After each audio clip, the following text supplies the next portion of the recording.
Drama serial ज़िंदगी एक पहेली में आज की एपिसोड में मलिहा को स्कूल से छुट्टी हुए काफ़ी देर हो जाती है और वो घर नहीं पहुंचती। कलसूम बहुत परेशान हो जाती है, कहती है कि उसे फ़ोन करो, लेकिन उसका फ़ोन भी बंद जा रहा होता है, वो फ़ोन भी नहीं उठा रही होती। फिर कलसूम फ़हद को फ़ोन करती है तो फ़हद भी फ़ोन नहीं उठाता। उसकी माँ बड़ा परेशान होती है, कहती हैं कि मेरी बेटी के साथ, पहली बेटी के साथ जो हादसा हुआ है, मुझे बहुत खौफ आना शुरू हो गया है। मलिहा कहाँ चली गई है?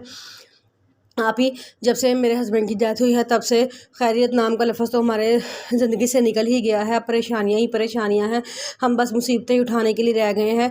अब हम पता नहीं कहाँ चली गई है मेरी बेटी। मुझे बड़ा होल फिर रहा है, मुझे बड़ी परेशानी हो रही है। मैं आप ही, मुझे ठंडे पसीने आ रहे हैं, मैं क्या करूँ?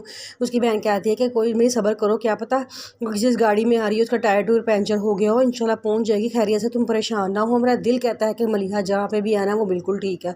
उसकी कलसूम को लेकिन फिर भी सब्र नहीं आ रहा होता, वो रोती जा रही होती है। दूसरी तरफ मलिहा और फ़हद के पापा असगर को और उसके सारे दोस्तों को गिरफ़्तार करवा देते हैं और पुलिस कहती है कि अब ये हमारे पास आ गया है ना, अब आप परेशान ना हो, हम इससे सारी बातें उगलवा लेंगे, कैसे किसने इतना गलत काम करने के लिए कहा है।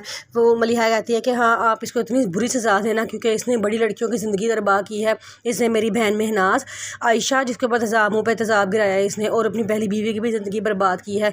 पुलिस कहती है भी आप परेशान ना हो, अभी तो ये और लोगों के भी राम बताएगा और वो राज उगलेगा जो उसने कभी किसी के सामने नहीं बताया, वो सब बता देगा।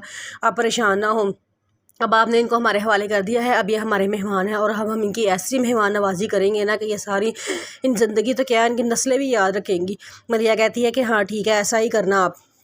तो वो कहता है कि चलो ठीक है, अब हमें इजाज़त दें, हम इनको लेकर थाने पहुंचते हैं और वहाँ जाके फिर अपनी कार्रवाई शुरू करते हैं। मलिहा कहती है ठीक है। मलिहा के ससुर से कहते हैं चलो मैं आपको गाड़ी में आपके घर छोड़ देता हूँ। मलिहा कहती है ठीक है, वो उनके साथ गाड़ी में बैठ जाती है और फिर घर की तरफ चल पड़ती है।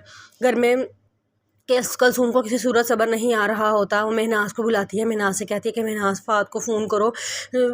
महनाज कहती है कि मम्मा मैंने फ़हद को बहुत कॉल्स किए हैं लेकिन वो कॉल नहीं उठा रही। इसकी मम्मा कहती है कि मुझे बड़ी परेशानी हो रही है, मैं जो है ना अब थाने जा रही हूँ और थाने जाके मैं फ़हद और उसके बाप के ख़िलाफ़ पर्चा कटवाऊँगी कि हमारी बच्ची को उन्होंने गायब करवा लिया है। जिस पर वो कहती है कि महनाज मम्मा आप थोड़ी देर और सब्र कर लें, क्या पता मलिहा आ रही हो, रास्ते में हो आप। थाने के कचहरियों जाने में भी जाने वाला हाल कोई नहीं रहा।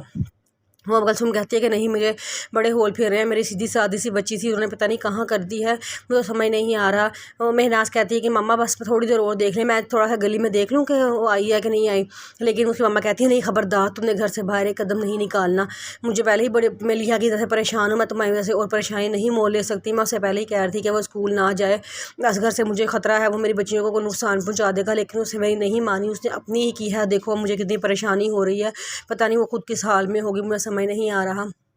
वो कहती है कि चलो आप ही उठाओ, मैं आपके साथ चलूँ, हम दोनों जाके थाने में तो रिपोर्ट दर्ज करवा के आते हैं उस फ़हद और उसके बाप के ख़िलाफ़। उन्होंने हमारी बच्ची को कहीं किया है, मुझे पता नहीं समझ आ रहा कि वो हमारी बच्ची कहाँ गई है, अब तक पहुँची क्यों नहीं घर। आप ही, वो तो सीधा स्कूल से सीधा घर आती है, कहीं रुकती भी नहीं है क्योंकि उसे पता है कि मेरी माँ घर में परेशान हो रही होगी। उसकी बहन क्या है, आप ही कहती है कि अच्छा चलो ठीक है।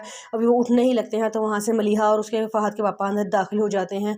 कलसूम उन्हें देख कहती है तुम कहाँ रह गई थी मलिहा, तुम्हें पता है मैं कितना परेशान हो गई थी, रो रो के मेरा बुरा हाल हो गया था, तुम कहाँ रह गई थी।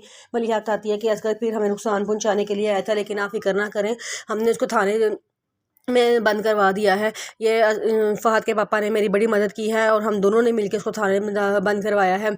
जिस पे कलसूम फ़हद के पापा का शुक्रिया अदा करती है, कहती है कि मैं तो आपको बहुत गलत इंसान समझती थी लेकिन आप तो बहुत अच्छे इंसान हैं, आपका बहुत शुक्रिया, आपने मेरी बच्ची को मेरे घर तक पहुँचा दिया।